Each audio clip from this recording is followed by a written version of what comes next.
Hii clip hii ina ukakasi sana na inawezekana inafanana sana na kinachoendelea kwenye nchi yetu ya Tanzania.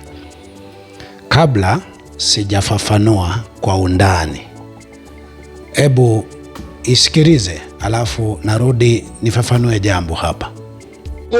Ni wajib, ni fardhi. Usipowaua, usipowapiga, wewe una dhambi. Ni dhambi kukosa kuwaua Wakristo. Ni Qur'ani. Na kama tutapelekwa kotini, ala ni wasala. Mimi niko kotini mara 4. Kipelekwa tena mara ya 5. Ni. Ndio Qur'ani inavyosema. Na sisi maulama wetu, kwa sababu ya kutaka pesa kwa haramu, kisha kila siku mimi huwaambia wengi. Nadhani wote tumeisikiliza. Ni kweli kwamba mauaji makubwa yaliyoendelea na yanaendelea kwenye nchi yetu. Ni kweli kwamba wapo hata Waislamu waliotekwa, waliouawa kwa risasi na kwa njia zote ambazo ni dhahiri kwamba zimewakumba kwa uzito wa aina yake wa Kristo. Lakini kuna jambo ambalo kidogo linaleta kufikiria zaidi.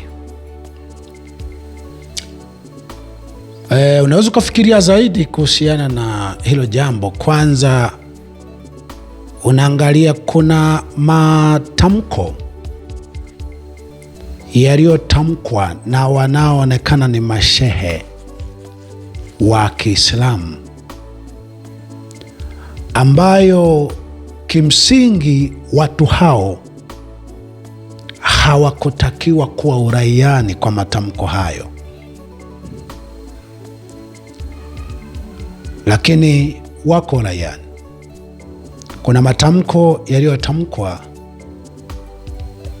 yenye ambayo ukiangalia kabisa unaona hayajawa makubwa, hayajawa ya ukatili, hayana makosa mfano wa yaliyotamkwa na waliodhaniwa walioitwa mashehe wa Kiislamu, lakini wameyatamka wanaoitwa wanaoonekana kwa Wakristo.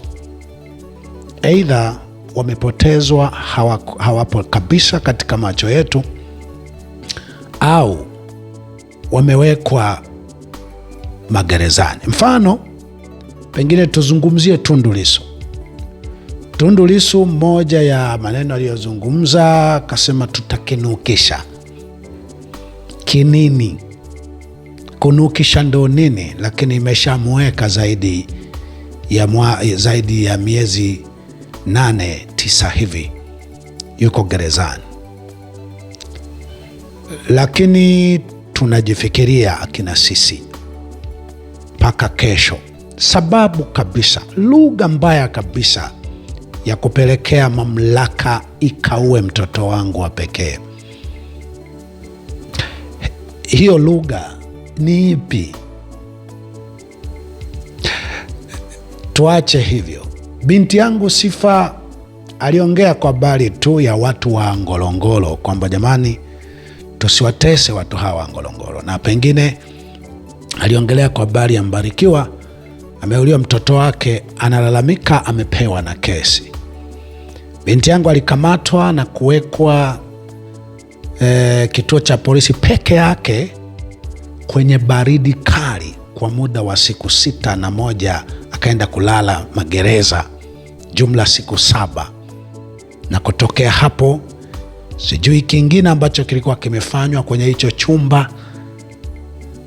Binti yangu alianza kuugua na kufariki kwa namna ya kikatili sana hospitali. Unajiuliza mpaka kesho kosa la binti yangu Sifa lilikuwa lipi hasa lililotosha akae kwenye chumba cha peke yake, sehemu yenye baridi kali, ikapelekea mauti wake? Unajiuliza. Kuna binti yangu Maria Martha, mchungaji wa Dar es Salaam. Wakati yeye hakuwa sehemu ya wanaoandamana, anaenda anunue dawa dukani, anapigwa risasi. Kuna vitu unaweza ukakaa ukajiuliza kwamba inawezekana kabisa Waislamu wapo waliouawa, wapo waliotekwa, lakini ukiangalia moja ya sababu, aidha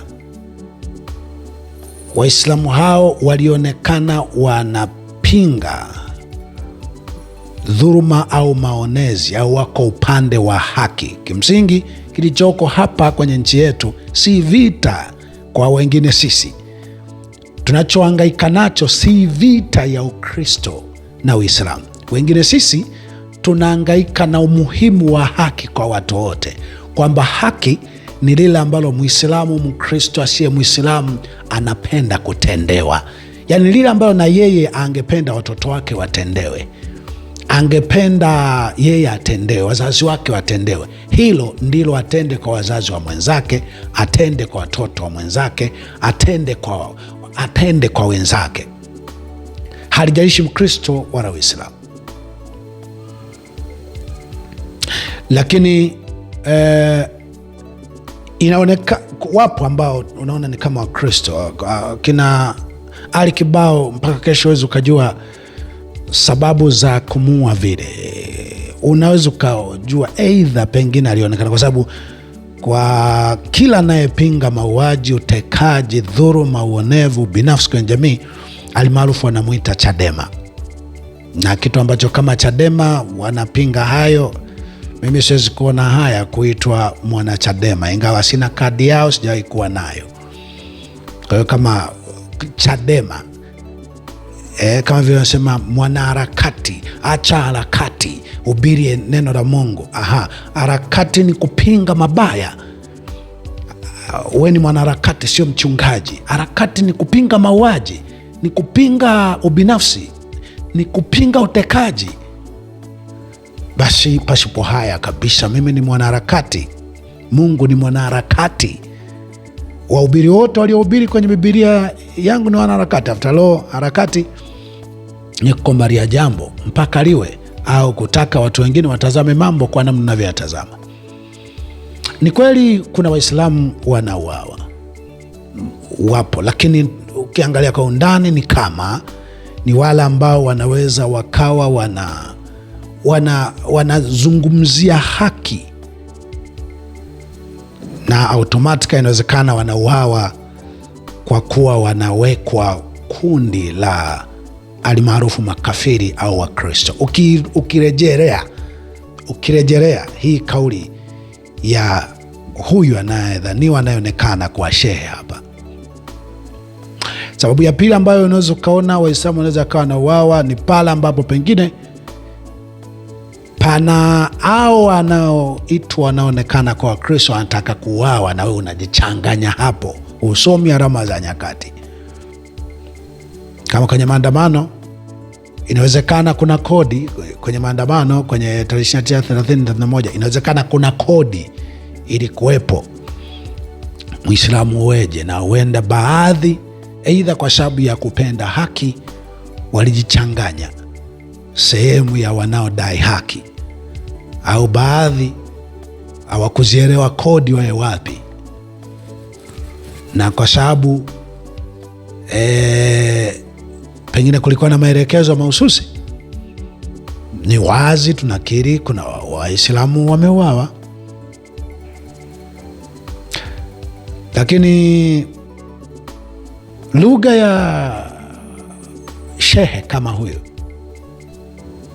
ilitakiwa hatua kubwa zaidi, kubwa sana. Lugha ya shehe yule ambaye alisema tutakatana vichwa humu barabarani. Ilihitaji hatua kubwa zaidi. La, hakuna hatua kubwa zaidi. Waswahili wanasema wasiwasi ni akili. Inawezekana kabisa Wakristo, mamlaka iliyopo sasa huenda ina nia hii, huenda kwa namna moja mamlaka ya kishetani iliyopo sasa inawezekana, kwa sababu wakati mwingine unafikiria hivi, kweli mtu anaweza akafunga moyo akawa anaua watu hivi na akawa anafurahia kukaa kwenye mamlaka fulani kwa njia kama hizi? Unaona, watu waliowahi kufanya hivi kwa sehemu kubwa ni wale waliokuwa ndani yake wanahisi wanatetea dini,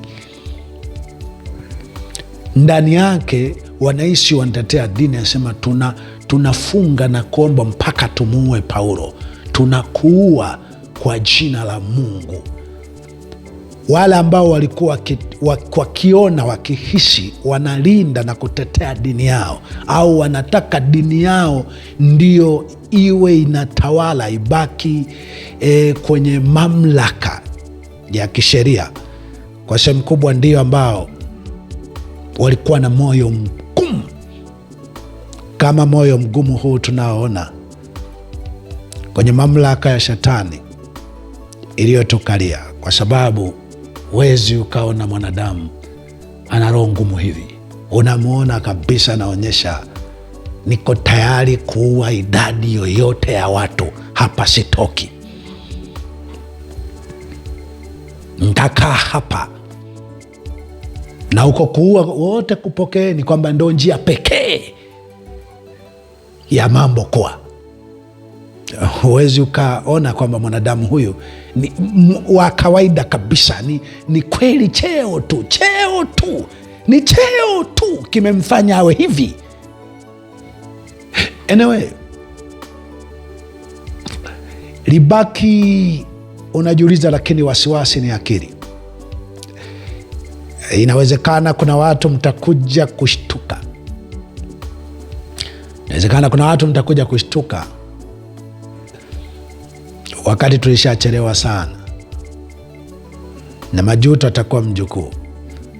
Mimi kazi yangu ni kumulika na hata kuacha ufikirie. Nimemulika, chukua tu unayoona ni sawa. Kimsingi kwa kazi hii nimeshalipa gharama ya damu za wanangu, ya mateso ya gereza, ya kuishi uhamishoni, mafichoni, sehemu yenye maumivu makali, na hata niko tayari kulipa uhai wa kingine chochote, ukiwemo uhai wangu. Sijuti.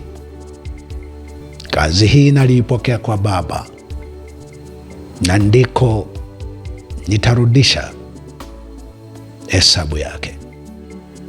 Asante na hongera kwa kunisikiliza.